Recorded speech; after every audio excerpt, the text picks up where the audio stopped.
Selamat pagi, selamat siang, selamat sore, selamat petang, jam berapapun kalian bakal nonton video ini.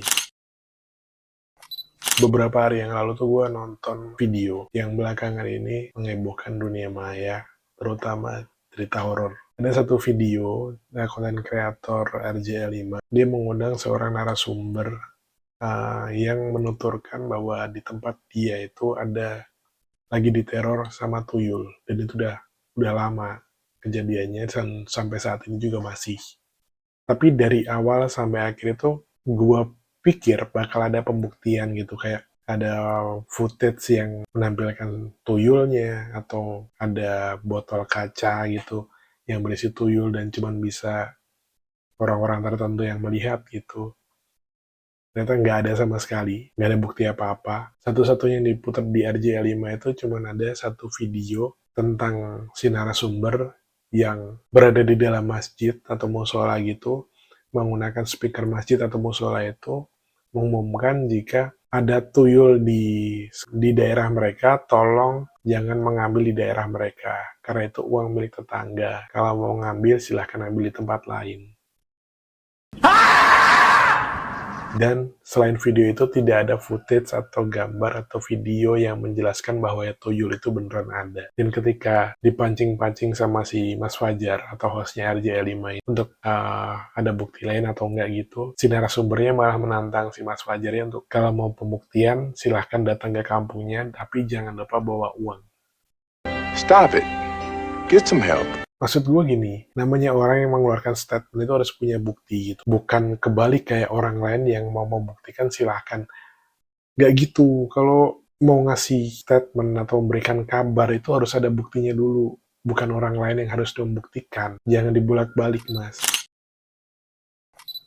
Lanjut lagi, ini masalah dari sudut pandang orang awam gue ya. Gue ini bukan orang yang berani-berani banget. Tapi gue nggak percaya bahwa kayak setan kayak pocong, kuntilanak, genderuwo, tebo, tuyul itu beneran ada. Gue nggak percaya. Semisal tuyul itu beneran ada, kalau dilihat dari segi ekonomi, itu nggak profit atau kayak mending jualan es dawet aja nggak sih daripada melihara tuyul?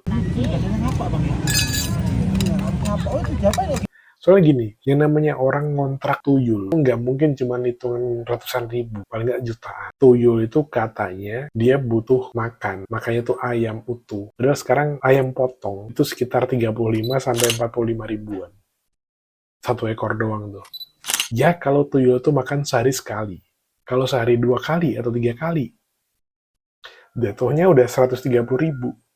Dan 130 ribu ditambah tadi biaya kontrak tuyul, terus si tuyul ini cuma bisa beroperasi ngambil duit 100-200 ribu, dan itu juga nggak setiap hari, hitungannya nggak profit. Dan kegiatan yang dilakukan terus-menerus tanpa mendapatkan profit, itu namanya hobi.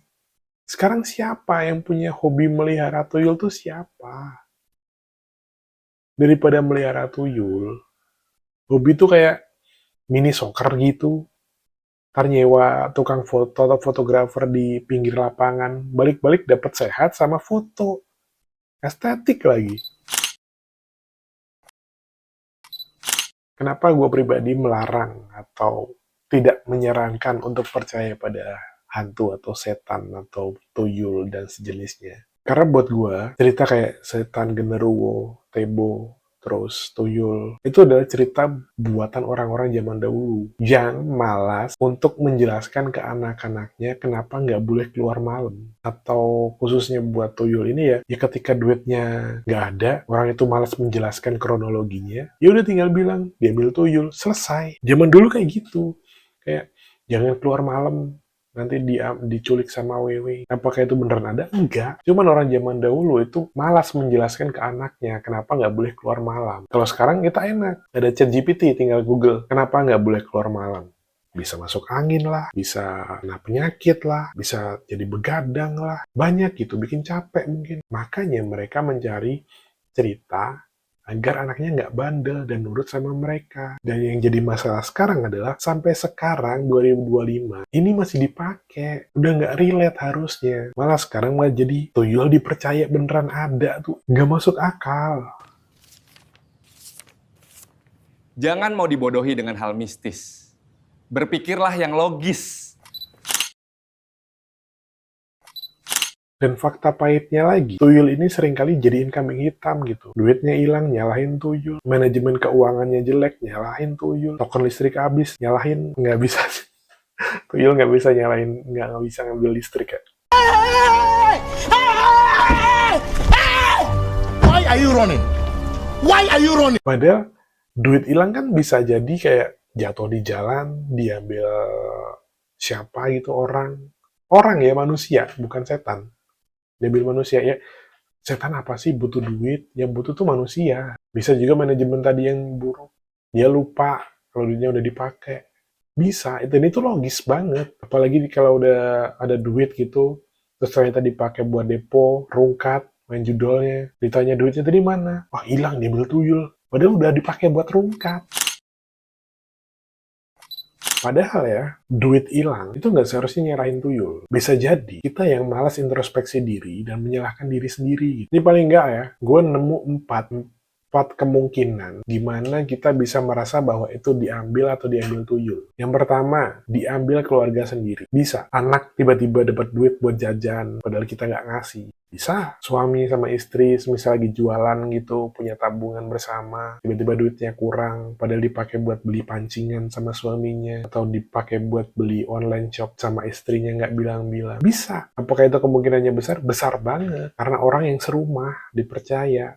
Yang pertama. Yang kedua adalah salah naruh. Kalau dari kasus si narasumber ini, dia tuh ada satu kasus di mana dia merasa duitnya diambil tuyul. Akhirnya dia ngomong ngalor ngidul gitu kayak, tuyul, balikin dong duitnya. Gitu. Tiba-tiba suatu hari dia nemu di dalam saku celananya dia.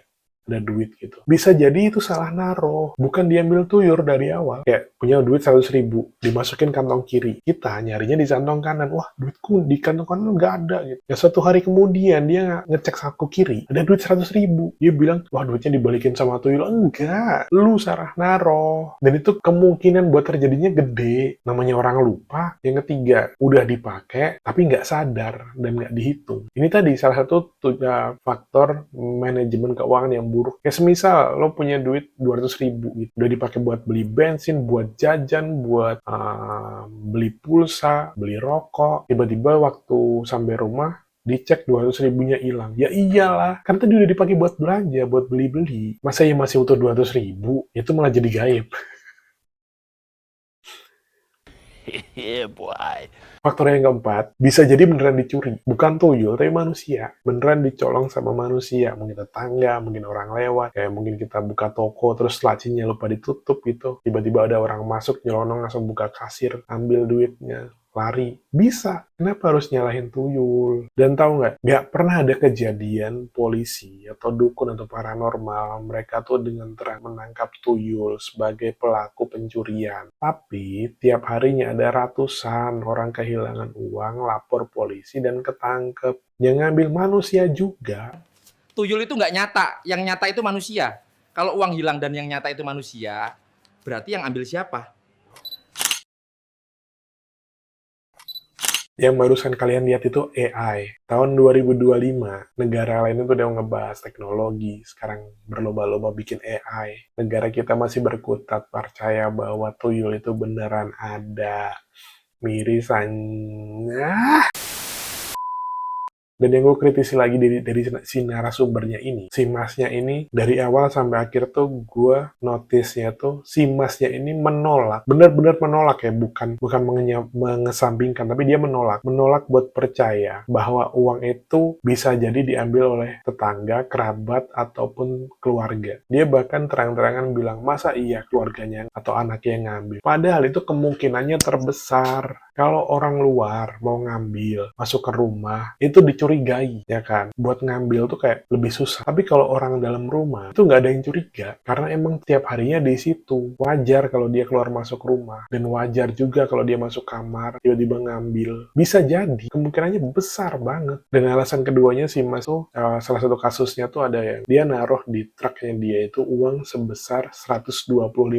Kalau dari pengamatan gua, tuh selembar 100.000, selembar 20.000, dan selembar 5.000-an. Truknya ditutup sama dia bilang dikunci, dia masuk ke rumah, terus ketika dia balik, duitnya sisa 25.000. Dan karena yang hilang cuma selembar 100.000-an, dia menyalahkan tuyul. Mas, tak kasih tahu, Mas. Yang namanya kriminal, itu selalu ada 3 strategi. Pertama, dia masuk, gimana biar nggak dicurigai. Yang kedua, dia beraksi atau dia ngambil. Yang ketiga, dia keluar tanpa diketahui orang. Kriminal tuh selalu kayak gitu. Masuk, aksi, keluar. Alibinya harus kuat dulu sebelum dia bertindak. Mas nutup pintu truk, dia udah mikir tuh, gimana caranya bisa masuk ke dalam truk itu. Bisa jadi ngambil kunci, atau nyongkel pakai kawat gitu, bisa jadi. Cara dia masuk, strategi kedua, dia ngambil. Kalau alasan Masnya, harusnya kalau manusia tuh ngambil 125.000 itu, tanpa disisain, Mas keliru. Strategi maling itu lebih jago Mas daripada orang biasa. Kalau dia ngambil 125.000, Mas pasti curiga dia ngambil manusia. Tapi karena dia ada strategi, yang dia ambil cuma selembar 100.000. Biar apa? Biar Mas nggak curiga kalau yang ngambil manusia. Otak kriminalnya berpikir gini, kalau dia ambil 100.000, Mas bisa jadi nyalahin tuyul, atau Mas bisa jadi lupa habis make, atau Mas bisa jadi jatuh di jalan. Bisa. Dan buktinya, Mas langsung menyalahkan tuyul ketika yang diambil cuma 100.000, ya kan? Berarti strategi keduanya berhasil. Strategi ketiga, way out atau jalan keluarnya. Ya gampang.